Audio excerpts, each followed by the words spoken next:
To understand the sheer financial violence of the late 19th century, one must first understand the fundamental philosophy of American money as it was originally designed. When the Founding Fathers constructed the architecture of the United States Republic, they possessed a profound, historically validated terror of unbacked, centralized fiat currency. Having just witnessed the catastrophic hyperinflation of the continental currency during the Revolutionary War, a paper currency printed into absolute oblivion to fund the army, they specifically encoded a hard money firewall directly into the United States Constitution. Article 1, Section 10 is brutal and explicit. No state shall make anything but gold and silver coin a tender in payment of debts.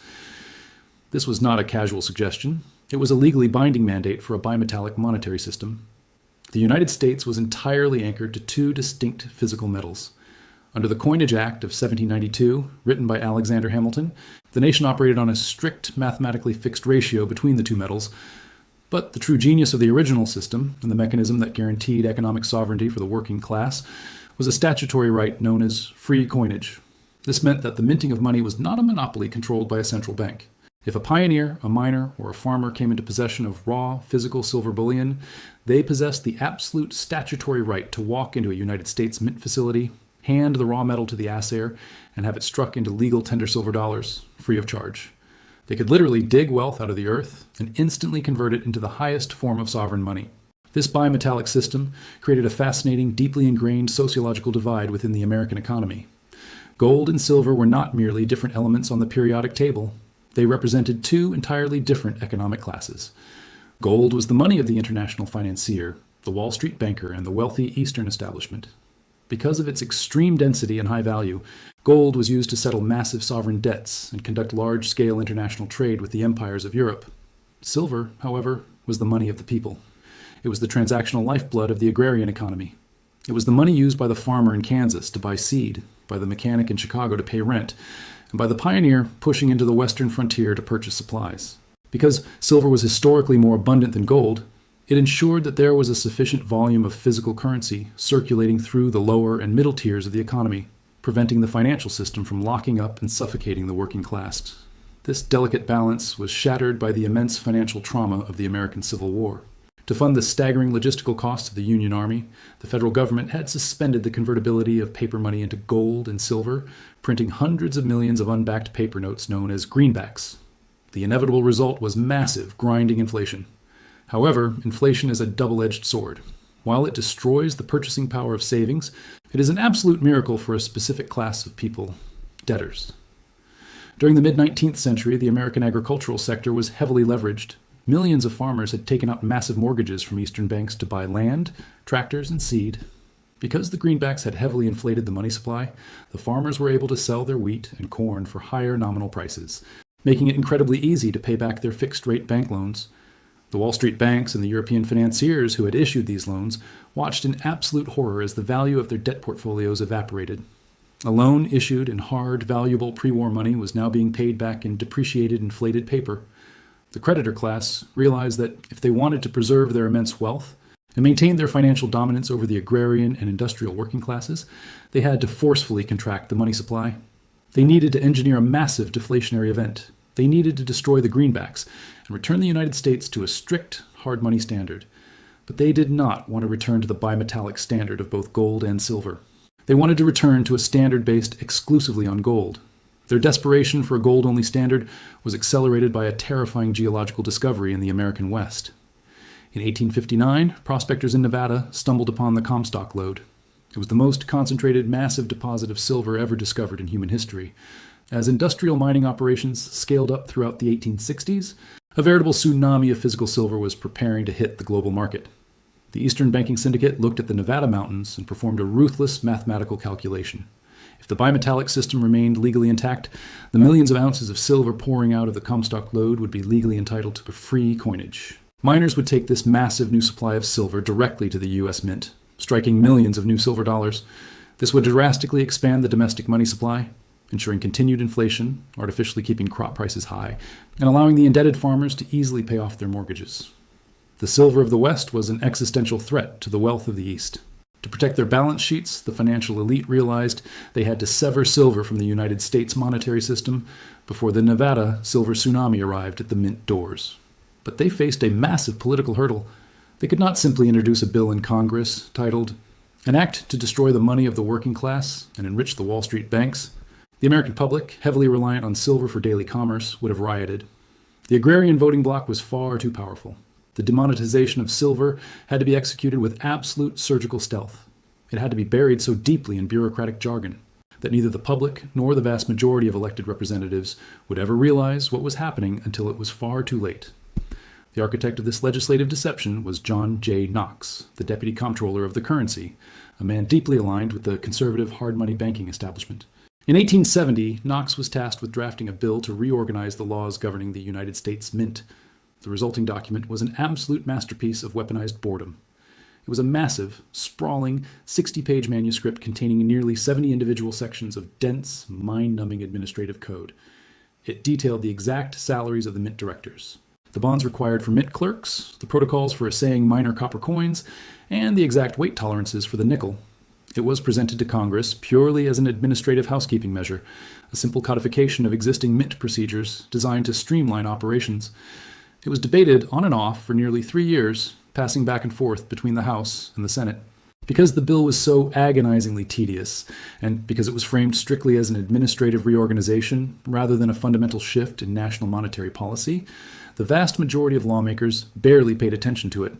However, buried deep within the suffocating administrative jargon of Section 15 was a microscopic, seemingly innocent omission that would alter the financial destiny of the world.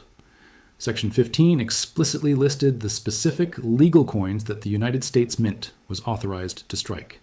It listed the gold eagle, the gold half eagle, and the gold quarter eagle. It listed the subsidiary silver coins used for small change, the half dollar, the quarter, and the dime. But it completely, deliberately omitted the standard 412.5 grain silver dollar. By simply erasing the standard silver dollar from the list of authorized coins, the bill legally abolished the free coinage of silver. It silently assassinated the bimetallic standard that had been the law of the land since the administration of George Washington. The piece of legislation, which would eventually be signed into law by President Ulysses S. Grant as the Coinage Act of 1873, placed the United States onto a strict, uncompromising, deflationary gold standard without the American public, or even the president himself, realizing that a monumental wealth transfer had just been executed. The sheer, diabolical brilliance of the legislative assassination of silver was its immaculate timing. In early 1873, the trap had been flawlessly set by the banking establishment, but the spring did not immediately snap. The American public remained entirely oblivious to the monumental wealth transfer that had just been codified into law because, at the precise moment the Coinage Act was signed, the free market price of silver was actually hovering higher than the official mint price. A standard silver dollar contained roughly $1.02 worth of raw silver bullion. Therefore, the miners of the American West were not taking their massive hauls of ore to the United States Mint to be coined into dollars. They were selling it directly to the commercial markets, to jewelers, and to European exporters, where they could command a slight premium. Because nobody was actively attempting to exercise their constitutional right to the free coinage of gens of silver in the spring of 1873, nobody realized that the statutory right had been quietly erased from the Federal Register. But the macroeconomic tectonic plates were shifting violently, and the architects of the new gold standard knew exactly what was coming. Just as the United States secretly abandoned bimetallism, a massive geopolitical and financial earthquake struck the European continent. Following their decisive, crushing victory in the Franco-Prussian War, the newly unified German Empire demanded a staggering war indemnity from the defeated French Republic, payable entirely in physical gold. Flush with this massive influx of golden capital, Germany abruptly abandoned its historic silver standard and adopted the gold standard. To execute this transition, the German government began aggressively liquidating thousands of tons of sovereign silver reserves, dumping them ruthlessly onto the global open market. Simultaneously, the massive industrial mining operations of the Comstock Lode in Nevada reached their absolute peak production levels, pulling unprecedented, record-breaking tonnages of silver bullion out of the earth every single month. The inescapable laws of supply and demand collided with catastrophic force. With the global supply of silver exploding and European sovereign demand effectively dropping to zero, the global price of the white metal completely collapsed. By 1874, the intrinsic value of the silver contained in a standard coin plummeted below the 1.00 face value. The miners of the West, recognizing the shifting arbitrage opportunity, packed up their heavily guarded wagons of raw bullion and finally headed to the United States Mint facilities in Philadelphia and San Francisco. They intended to execute the exact same financial maneuver that American citizens had utilized since 1792, hand the cheap raw metal to the government and have it struck into legal tender dollars at the historic 16-to-1 ratio, instantly locking in their profit. When the miners arrived, they were met with locked vault doors and bewildered assiers. The mint directors flatly turned them away.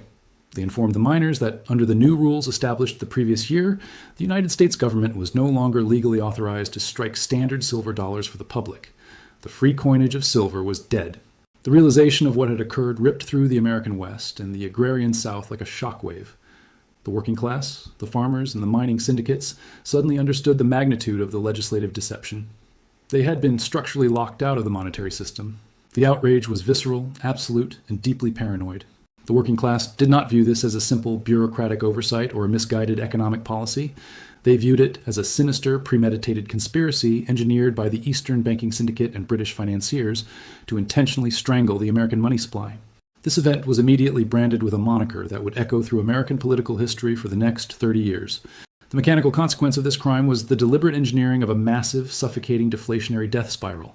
Because silver was entirely removed from the monetary base, the United States was forced to rely solely on physical gold to expand its money supply. But gold was incredibly scarce, heavily hoarded by the European central banks, and completely insufficient to support the transactional needs of a nation experiencing an explosive industrial revolution and massive population growth. When an economy expands rapidly but the money supply remains static or artificially constrained, a mathematical certainty occurs: severe deflation. There are simply not enough dollars in circulation to purchase the growing volume of goods and services, causing the prices of those goods to violently collapse. To understand the sheer brutality of engineered deflation, you must view it through the ledger of the American farmer. In the late 19th century, a farmer in Nebraska might take out a $1,000 mortgage from an Eastern bank to purchase land and equipment.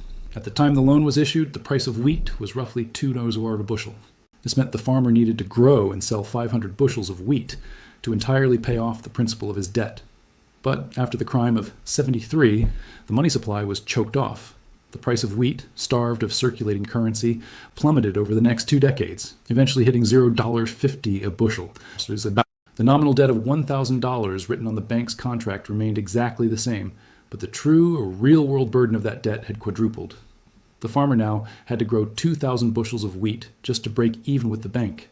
The farmer had to work 4 times as hard, deplete his soil 4 times as fast, and expend 4 times as much physical labor, simply to service a debt that was artificially expanding in real terms every single year.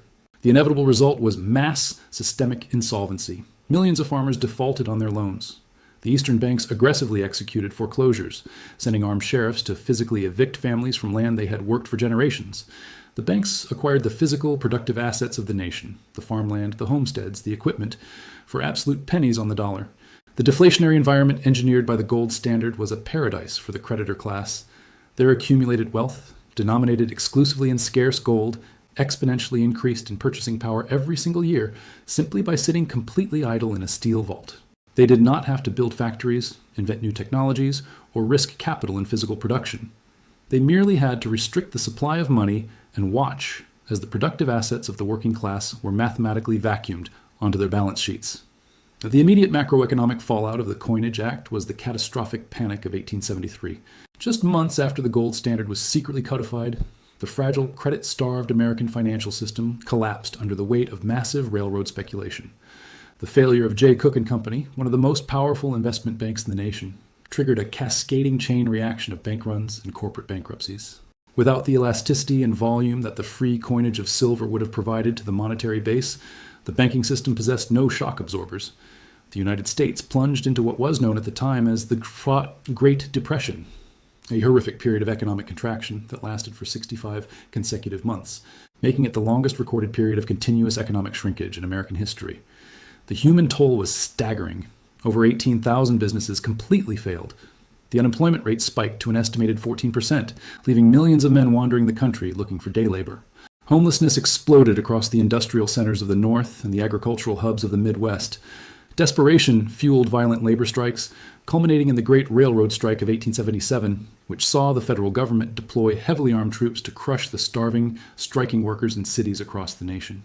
The country was tearing itself apart along violent class lines, and the root cause was the engineered scarcity of sovereign money. The working class realized that the two-party political establishment in Washington, D.C. was completely captured. Both the Republican and Democratic leadership were deeply beholden to the Eastern banking capital that funded their campaigns and dictated their policies. This profound, desperate realization birthed the Populist Party, arguably the most formidable grassroots working-class political movement in the history of the United States. The Populists organized massive alliances of farmers in the South and West, merging with the Knights of Labor and industrial unions in the North. They drafted the Omaha Platform of 1892, a radical document that demanded the abolition of national banks, a graduated income tax, and the direct election of senators. But the absolute, burning, non-negotiable. The late 19th century was no longer a debate over abstract fiscal policy. It was a total, unyielding financial civil war. The gold standard had been successfully weaponized as the ultimate mechanism of aristocratic oppression. Silver was no longer just a metal.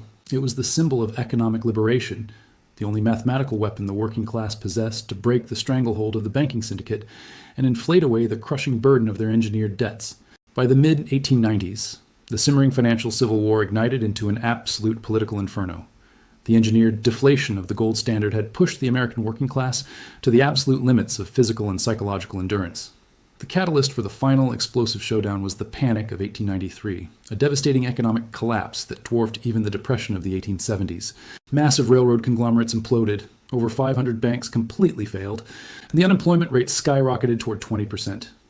Homeless armies of desperate, starving men, most notably Coxey's army, actually marched on Washington, D.C., demanding that the federal government issue unbacked fiat currency just to create public works jobs so they could feed their families. The federal government's response was brutal. They arrested the leaders for trespassing on the Capitol lawn. The Eastern banking establishment, led by the towering monopolistic figure of J.P. Morgan, capitalized on the panic to tighten their grip even further. When the U.S. Treasury's gold reserves dropped dangerously low due to foreign panic selling, President Grover Cleveland, a Democrat completely captured by Wall Street, was forced to effectively beg J.P. Morgan for a private bailout. Morgan assembled a syndicate of European and American bankers to loan the United States government $65 million in physical gold, essentially dictating the terms of sovereign finance to the president. To the millions of starving farmers and unemployed industrial workers, this was the ultimate sickening proof of their subjugation. The United States government was no longer a sovereign republic. It was a wholly owned subsidiary of the Morgan banking syndicate. This visceral rage culminated in the summer of 1896 at the Democratic National Convention in Chicago.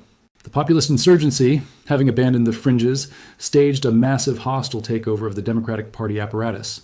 The convention hall was a sweltering, chaotic arena of working-class fury, absolutely determined to nominate a candidate who would explicitly run on the platform of repealing the crime of '73. Out of this chaotic, political violent storm emerged a 36-year-old former congressman from Nebraska named William Jennings Bryan. Bryan was not a wealthy industrialist. He was a populist orator with a voice that could carry like thunder across a crowded, unamplified convention hall. When he stepped to the podium on July 9, 1896, he delivered what remains the most powerful, electrifying, and consequential monetary speech in the history of American politics. Bryan did not speak about abstract fiscal theories. He framed the bimetallic debate as a holy war between the parasitic financial elite of the East and the productive, bleeding working class of the frontier. He explicitly defined the true nature of the American economy, declaring that the great cities rested entirely upon the broad and fertile prairies, and if you burn down the cities, they will spring up again as if by magic. But if you destroy the farms, the grass will grow in the streets of every city in the country. He crescendoed into a terrifying, unyielding defiance of the gold standard, raising his hands to his temples and delivering the immortal, defining lines of the era. Having behind us the producing masses of this nation and the world, supported by the commercial interests, the laboring interests, and the toilers everywhere, we will answer their demand for a gold standard by saying to them, "You shall not press down upon the brow of labor this crown of thorns. You shall not crucify mankind upon a cross of gold." The convention floor completely detonated. The delegates erupted into a state of absolute manic hysteria, carrying Bryan out of the hall on their shoulders.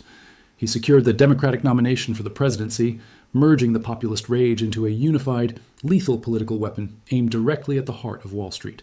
The financial elite recognized instantly that Bryan was an existential threat to their accumulated wealth.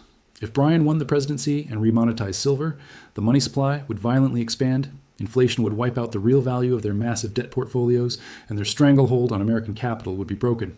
They responded by unleashing the first modern, hyper-funded corporate political campaign in American history. The architect of this counteroffensive was Mark Hanna, a brilliant, ruthless political operative representing the Republican candidate, William McKinley. Hanna systematically shook down the monopolists of the Gilded Age. He walked into the offices of J.P. Morgan, Andrew Carnegie, and John D. Rockefeller, explicitly explaining that a Bryan presidency would destroy their empires. He assessed massive mandatory campaign contributions from every major railroad, bank, and industrial trust. The McKinley campaign raised an estimated $3.5 million, an absolutely astronomical sum for 1896, outspending Bryan's ragtag populist campaign by a staggering factor of at least 5 to 1, and possibly 10 to 1.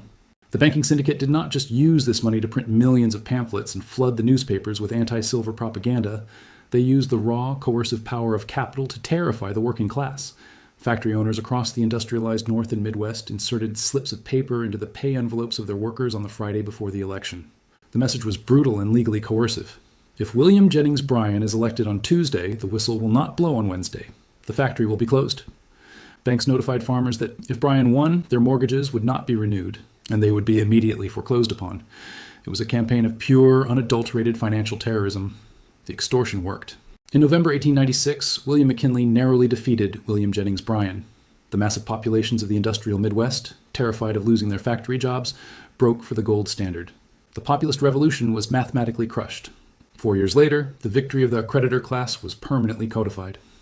In 1900, Congress passed the Gold Standard Act, officially and explicitly declaring that the gold dollar was the sole standard unit of value in the United States, permanently demoting silver to a mere subsidiary token currency. The crime of '73 was formally legitimized. The demonetization of silver in the late 19th century was not merely a shift in metallurgical preference.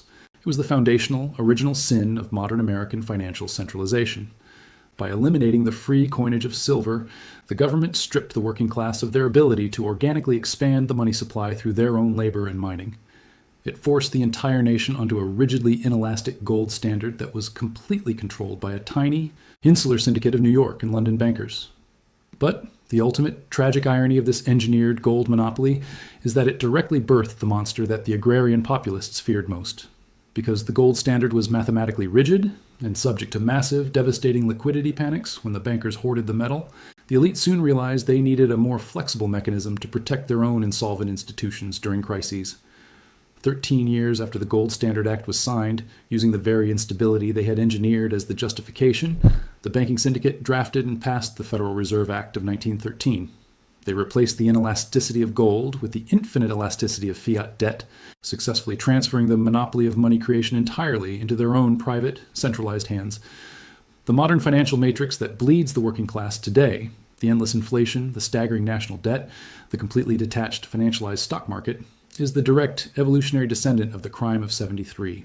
When silver was assassinated, the concept of decentralized, democratic, hard money died with it. The citizens were mathematically corralled into a system where they must borrow their own currency into existence from a private banking cartel, paying interest on every single dollar in their pockets. The silver miners of the Comstock Lode and the desperate farmers of the Nebraska plains understood a fundamental macroeconomic truth that modern society has entirely forgotten. He who controls the issuance of the currency controls the absolute destiny of the nation. The bankers stole that issuance in 1873, and they have never given it back. To navigate the terminal, collapsing phase of this century-long fiat experiment, the individual must reclaim the exact philosophy that William Jennings Bryan fought and died for. You must exit the rigged, centralized system of the creditor class. Today, silver remains the most heavily suppressed, algorithmically manipulated asset on the planet, precisely because it represents the historic, tangible threat to fiat hegemony. Accumulating physical silver bullion is not merely an investment, it is an act of historical defiance. It is securing the exact same hard, unprintable wealth that the bankers conspired to strip from your ancestors. Furthermore, the modern incarnation of the populist, decentralized money movement is absolutely mathematically encoded in Bitcoin. What silver was to the 19th century farmer, Bitcoin is to the 21st century citizen. It is a peer-to-peer, cryptographically secure network that permits the free and unlimited coinage of digital value through the expenditure of computational energy, completely bypassing the permission and the corruption of the Federal Reserve. It is a monetary system with no central authority to bribe, no corrupt congressman to pass secret coinage acts, and an absolutely fixed supply cap that guarantees no banker can ever arbitrarily inflate away your purchasing power. The crime of 73 was the moment the American financial system was quietly stolen in the dark. The ultimate revenge against